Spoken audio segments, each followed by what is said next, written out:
ஓம் கணபதியே நமக. ஓம் ஸ்ரீ ஜடாமுனீஸ்வர சுவாமியே நமக. ஓம் ஸ்ரீ குருவாயூரப்பனே நமக. அனைவருக்கும் அன்பு வணக்கம். உங்களுடன் ஒரு சில நிமிடங்கள். இது என்னுடைய 275வது வீடியோ. நான் இந்த அளவு வளர்வதற்கு உங்களுடைய அன்பும் ஆதரவும் தான் காரணம். உங்கள் அனைவருக்கும் மீண்டும் என் நன்றியை தெரிவித்துக் கொள்கிறேன். நீங்கள் என் சேனலை சப்ஸ்கிரைப் செய்து கொண்டால் நான் போடும் வீடியோக்கள் உடனுக்குடன் உங்களுக்கு நோட்டிஃபிகேஷனில் வந்துவிடும். ஓகே, சரி வாங்க நாம் வீடியோவுக்குள் போகலாம். என்னங்க, எனக்கு நம்ம ராஜாவின் ஞாபகமாகவே இருக்குங்க. நாம் சென்னைக்கு போய் நம்ம ராஜாவை பார்த்துட்டு வரலாங்களா கேட்டாள் மனைவி மாலா. சரிம்மா மாலா, நான் ஆஃபீஸில் லீவு சொல்லிட்டு வரேன். இன்று இரவு ட்ரெயின்லே போகலாம் மாலா என்றார் கணவர் மனோ. என்னங்க, நீங்க மனோவிடம் சொல்லாதீங்க. திடீர்னு நம்ம போய் மனோவுக்கு சர்ப்ரைஸ் கொடுக்கலாங்க என்றாள் மாலா. சரிம்மா மாலா, அப்படியே செய்யலாம்மா என்றாள் மனோ. மகள் ரதி மருமகன் ரவியிடம் சொன்னாள் மாலா. சரிங்கம்மா, நீங்க நல்லபடியா போயிட்டு வாங்க என்றனர் ரதி ரவி இருவரும். இரவு நேர ட்ரெயினில் மாலா மனோ இருவரும் சென்றனர். சென்னை சென்றடைய இன்னும் 15 நிமிடங்கள் தான் உள்ளது. மகன் ராஜாவுக்கு மருமகள் ராதாவுடன் திருமணமாகி 3 மாதம் ஆகிறது. ராதா பணக்கார வீட்டு பெண், ஒரே செல்ல பெண் ராதா. வீட்டு வேலைகள் எதுவும் அவளுக்கு செய்ய தெரியாது. எனவே ராஜா சமையலுக்கு வீட்டு வேலைக்கு என்று ஆள் வைத்து விட்டான். ராஜா ஒரு பெரிய கம்பெனி மேனேஜர் என்பதால் தான் ராதாவை அவனுக்கு திருமணம் செய்து வைத்தனர் ராதாவின் பெற்றோர். பக்கத்து ட்ரெயின் சீட்டில் இருந்த ஒரு பெண்ணின் 2 வயது மகன் திடீரென ஒரே அழுகை. என்ன செய்தும் அவன் அழுகை நிற்கவில்லை.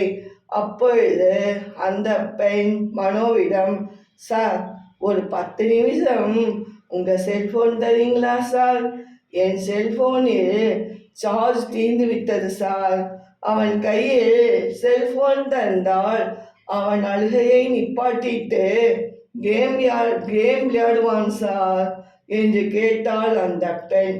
இந்த காலத்து பிள்ளைகளுக்கு பிறந்தவுடனேயே தங்கள் வேலை முடியணும் என்பதற்காகவே பெற்றோர்கள் குழந்தைகள் கையில் செல்போன் கொடுத்து பழக்கப்படுத்திடுறாங்க என்றாள் மாலா. ஆமாங்கம்மா, நீங்க சொல்றது சரிதான்மா. அவன் கையில் செல்போன் கொடுத்துட்டு நான் என் வேலைகள் எல்லாம் செய்வேன்மா என்றாள் அந்த பெண். சரி சரி, இந்தாம்மா என் செல்போன் என்று தந்தார் மனோ. செல்போன் கைக்கு வந்ததும் சிறுவன் அழுகையை நிறுத்திட்டு கேம்ஸ் விளையாடினான். ட்ரெயின் சென்னை வந்தடைந்தது. ரொம்ப தேங்க்ஸ் சார் என்று அந்த பெண் மனோவிடம் செல்போன் தந்தாள். சென்னையில் ராஜா வீட்டுக்கு வந்தனர் மனோ மாலா இருவரும். மனோவுக்கு கம்பெனியில் 4 நாட்கள் ட்ரைனிங் என்று பெங்களூர் அனுப்பியிருந்தார்கள். ராதாவுக்கு துணையாக அவள் அம்மா அமுதாவை அழைத்திருந்தான் ராஜா. ராதா அப்பத்தான் தூங்கி எழுந்திருந்தாள். காலிங் பெல் சத்தம் கேட்டது. யார் இந்த நேரத்தில் என்று மெதுவாக ஜன்னலில் எட்டி பார்த்தாள் அமுதா. அச்சச்சோ ராதா, உன் மாமியார் மாமனார் வந்திருக்காங்கம்மா என்றாள் அமுதா. மா, இப்ப என்னம்மா செய்யறது கேட்டாள் ராதா. ஐடியா, நம்ம சமையல்காரி சரோஜாவும் தோட்டக்காரன் தாமுவும் கல்யாணத்துக்கு போறேன்னு 2 நாள் லீவு சொன்னாங்கல்ல, என்றாள் அமுதா. ஆமாங்கம்மா, அதுக்கு என்னம்மா இப்போ என்றாள் ராதா. உன் மாமியாரை சமையல்காரி ஆக்கிடுவோம், உன் மாமனாரை தோட்டக்காரன் ஆக்கிடுவோம் என்றாள் அமுதா. சூப்பர் ஐடியாம்மா என்றாள் ராதா. மீண்டும் காலிங் பெல் அடித்தது. கதவை திறந்த அமுதா, வாங்க வாங்க என்று அழைத்தாள். அவர்கள் ராஜா எங்கே என்று கேட்டுக்கொண்டே வந்தாள் மனோ. அவர் பெங்களூருக்கு 4 நாள் ட்ரைனிங் போயிருக்கார் மாமா என்றாள் ராதா. ஏமா ஒரு மாதிரியா இருக்கே கேட்டாள் மாலா.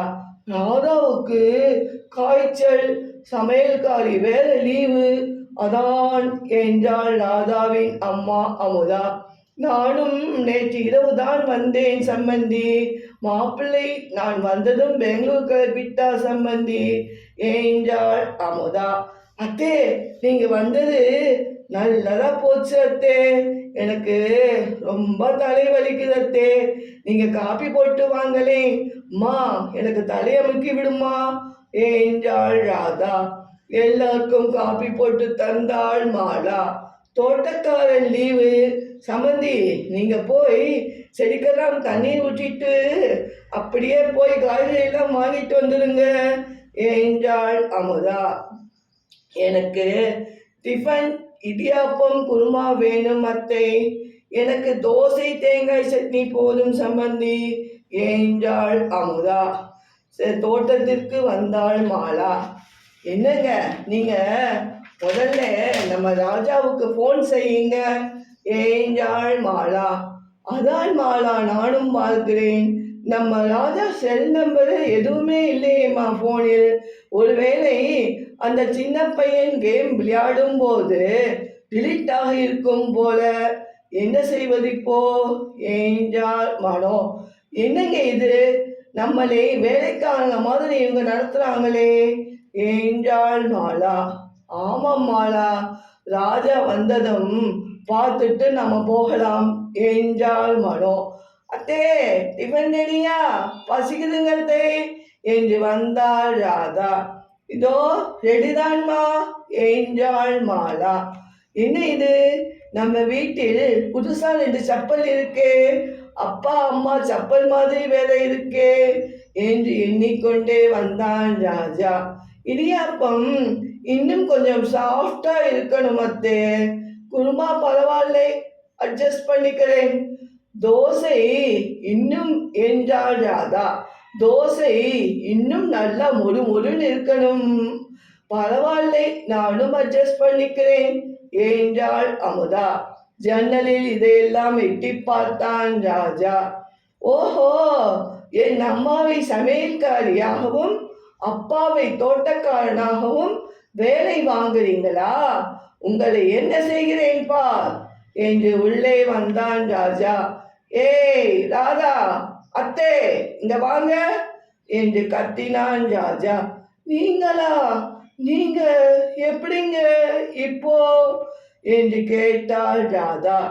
இப்ப வந்ததால் தானே உன் சுயரூபம் எனக்கு தெரிந்தது என்றான் ராஜா. ராதாவை அடிக்க கை ஓங்கினான் ராஜா. அவன் கையை தடுத்து விட்டாள் மாலா. விடு ராஜா, சின்ன பெண் ராதா, ஏதோ தெரியாம செய்துட்டா ராஜா என்றாள் அம்மா மாலா. ஆமா ராஜா, நீ வர 4 நாள் ஆகும்னு சொன்னாங்க என்று கேட்டாள் மனோ. ஆமாம்பா, நான் ட்ரெயின்ல ஏறியதும் ட்ரெயினிங் கேன்சல் என்று மெசேஜ் வந்து விட்டது. சரி, நைட் எதுக்கு வந்து தூங்குறவங்களை தொந்தரவு செய்ய வேண்டாம் என்று என் ஃப்ரெண்ட் பாலு வீட்டில் தங்கி இப்போ வரேன்பா என்றார் ராஜா. பாலுவும் நானும் சேர்ந்துதானே ட்ரெயினிங் கிளம்பினோம் என்றார் ராஜா. அத்தே, மாமா என்னை மன்னிச்சிடுங்க என்றாள் ராதா.